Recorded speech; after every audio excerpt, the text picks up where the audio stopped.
एक बार की बात है। एक बार एक अध्यापक एक संपन्न परिवार के शिष्य के साथ कहीं जा रहे थे। आज मैं वापस आपके लिए एक हार्ट टचिंग स्टोरी लेकर आया हूँ और मुझे पूरी उम्मीद है कि यह कहानी आपके दिल को छूकर जरूर निकलेगी। तो आपका ज्यादा वक्त ना लेते हुए मैं इस कहानी को शुरू करता हूँ। तो उस शिष्य को कुछ मजाक सूझी क्योंकि उसको रास्ते में किसी गरीब मजदूर के जूते दिखाई दिए। उसने अध्यापक से कहा, गुरुजी, अगर हम इन जूतों को छुपा दे तो कितना मजा आएगा।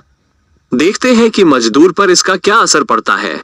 अब उसको तो मजाक सूझ रहा था, लेकिन गुरुजी ने कहा कि नहीं, गरीब इंसान के साथ इस तरह का भद्दा मजाक करना ठीक नहीं है। उसने कहा, क्यों ना हम इन जूतों में कुछ सिक्के डाल दे और देखें कि इसका इस गरीब मजदूर पर क्या प्रभाव पड़ता है। उन्होंने ऐसा ही किया। जैसे ही मजदूर अपना काम करके लौटा और उसने एक पाँव अपने जूते में डाला तो उसको कुछ कठोर सा महसूस हुआ। उसने अंदर हाथ डाला तो उसको कुछ सिक्के दिखाई दिए। वो थोड़ा आश्चर्य में पड़ गया। आसपास किसी को देखा तो कोई भी दिखाई नहीं दिया। वापस उसने दूसरा पैर अपने जूते में डाला और वापस उसको उसमें कुछ सिक्के दिखाई दिए।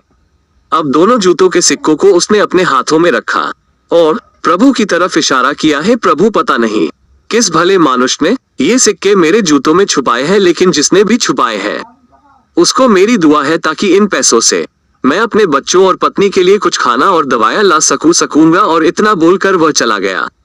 इस बात को शिष्य और अध्यापक दोनों सुन रहे थे। अब अध्यापक ने शिष्य से पूछा कि अब तुम मुझे बताओ कि तुम्हें कैसा महसूस हुआ, तुम्हारी पहले वाली मजाक या मेरा ये तरीका।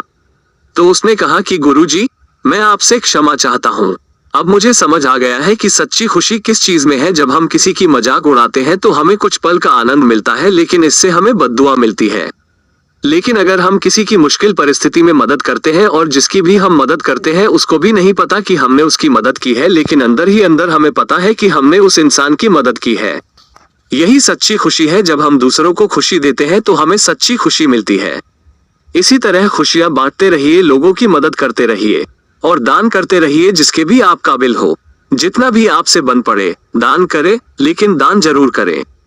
इसका मतलब यह नहीं है कि आपको कंपलसरी या अनिवार्य रूप से इतने रुपए दान करने ही चाहिए, क्योंकि हर किसी की जरूरत अलग अलग हो सकती है। अगर आप किसी को पैसों का दान नहीं कर सकते तो कम से कम चीजों का दान तो कर ही सकते हैं। आपका कीमती समय देने के लिए दिल से शुक्रिया।